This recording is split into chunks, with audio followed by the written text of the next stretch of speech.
राधे राधे। कैसे हैं आप सब? क्या आपको पता है कि भगवान जगन्नाथ जी बीमार क्यों पड़ते हैं? क्या आपने कभी सुना है कि भगवान जगन्नाथ जी हर साल 15 दिनों के लिए बीमार पड़ते हैं और उन्हें फिर दवाइयाँ दी जाती हैं, उनका पूरा ध्यान भी रखा जाता है। हमारे आसपास बहुत सी ऐसी घटनाएं और बातें होती हैं जो रहस्य से जुड़ी होती हैं, और ना जाने कितनी ऐसी मान्यताएं होती हैं जो सदियों से चली आ रही हैं, और हम उनका कारण जाने बिना ही उनका अनुसरण करते चलते रहे हैं।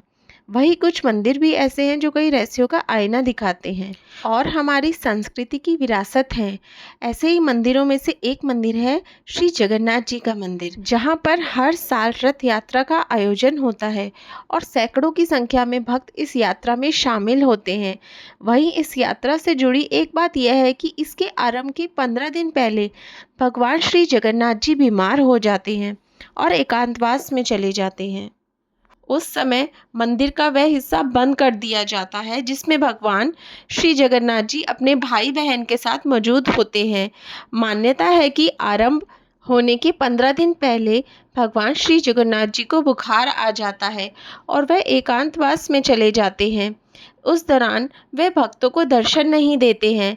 इस पूरी अवधि में उनके पास सिर्फ मुख्य पुजारियों का जाना होता है और वही भगवान का श्रृंगार करते हैं और उनको भोग लगाते हैं। उस समय भगवान को दवा के साथ साथ आराम और देखभाल की भी आवश्यकता होती है। इस दौरान उन्हें जड़ी बूटियों और औषधियों से युक्त भोजन दिया जाता है। पूरी तरह से ठीक होने के बाद भगवान यात्रा के लिए तैयार हो जाते हैं और मंदिर से बाहर निकलते हैं। मान्यता है कि आषाढ़ महीने में जब बहुत ज़्यादा धूप और गर्मी होती है, उस समय ज्येष्ठ पूर्णिमा के दिन भगवान गर्भगृह से बाहर निकलकर 108 घड़े ठंडे पानी से स्नान करते हैं। इस दौरान उन्हें बाहर प्रांगण से निकालकर बैठाया जाता है और स्नान करवाया जाता है। इस उत्सव को स्नान उत्सव कहा जाता है और इस दौरान सैकड़ों भक्त प्रांगण में आते हैं। इसी वजह से ज्येष्ठ पूर्णिमा के बाद 15 दिनों के लिए मुख्य मंदिर को दर्शन के लिए बंद कर दिया जाता है, क्योंकि ठंडे पानी से स्नान करने के बाद भगवान बीमार हो जाते हैं। और इसके अलावा यदि हम वैज्ञानिक कारणों की बात करें तो पुरी में इस दौरान बहुत गर्मी होती है और भक्त परेशान ना हो, इसलिए मुख्य मंदिर को कुछ दिनों के लिए बंद कर दिया जाता है और स्नान यात्रा के दिन भगवान जगन्नाथ जी पूरे दिन धूप में खड़े रहते हैं और ठंडे पानी में स्नान करते हैं। इसलिए माना जाता है कि ठंडा गर्म होने की वजह से वे बीमार होते हैं और उन्हें बुखार आता है, और इसके बाद उन्हें उपचार के लिए एक कमरे में विराजमान किया जाता है, जहां उन्हें भोजन के रूप में औषधि दी जाती है और उनका एक मरीज की तरह इलाज किया जाता है। और एक अन्य प्रचलित कथा के अनुसार उड़ीसा प्रांत पुरी में भगवान जगन्नाथ जी के एक भक्त माधव दास रहते थे।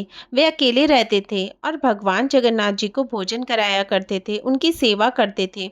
उनको संसारिक जीवन से कोई मोह नहीं था, ना वे किसी से कोई लेना देना रखते थे। वे एक दिन अचानक माधव दास की तबीयत खराब हो गई। उन्हें उल्टी दस्त का रोग हो गया और वह बहुत ही कमज़ोर हो गए। उठने बैठने में भी उन्हें समस्या होने लगी। वह अपना काम स्वयं किया करते थे, किसी से मदद नहीं लेते थे। देखते ही देखते उनकी तबीयत ज़्यादा खराब हो गई।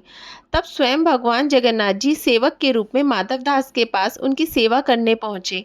माधव के गंदे वस्त्र भगवान श्री जगन्नाथ जी अपने हाथों से साफ करते थे और उन्हें भी स्वच्छ करते थे। उनकी संपूर्ण सेवा करते थे। जब माधव दास स्वस्थ हुए और उन्हें होश आया, तब भगवान जगन्नाथ जी को इतनी सेवा करते देख वे तुरंत पहचान गए कि यह तो प्रभु हैं। एक दिन माधव दास ने पूछा, प्रभु, आप तो त्रिभुवन के मालिक हो, स्वामी हो, आप मेरी सेवा क्यों कर रहे हो? आप चाहते तो मेरा यह रोग भी दूर कर सकते थे। रोग दूर कर देते तो यह सब नहीं करना पड़ता। तब भगवान जगन्नाथ जी ने उन्हें देखा और कहा, माधव, मुझसे भक्तों का कष्ट नहीं सहा जाता। इसी कारण तुम्हारी सेवा मैंने स्वयं की। जो प्रारब्ध होता है उसे तो भोगना पड़ता है। अगर उसको इस जन्म में नहीं काटोगे तो उसको भोगने के लिए फिर से तुम्हें जन्म लेना पड़ेगा, और मैं नहीं चाहता कि मेरा भक्त को जरा सा प्रारब्ध के लिए अगला जन्म लेना पड़े। इसलिए मैंने तुम्हारी सेवा की।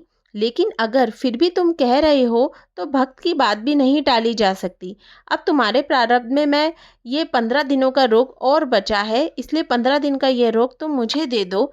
इस तरह 15-15 दिनों का वह रोग भगवान जगन्नाथ जी ने माधव दास से ले लिया था। तब से भगवान जगन्नाथ जी इन 15 दिनों में बीमार रहते हैं। इसी कारण से भगवान जगन्नाथ जी के कपाट 15 दिन के लिए बंद रहते हैं और इस दौरान भगवान जगन्नाथ जी को फल के रस, औषधि एवं दलिया का भोग लगाया जाता है। शास्त्रानुसार भगवान जगन्नाथ जी के अस्वस्थ होने को उनकी ज्वर लीला कहा जाता है। जब भगवान जगन्नाथ जी स्वस्थ हो जाते हैं तो वह अपने भक्तों से मिलने के लिए रथ पे सवार होकर आते हैं। जय जगन्नाथ भगवान की जय। तो इन कारणों की वजह से भगवान श्री जगन्नाथ जी बीमार पड़ते हैं।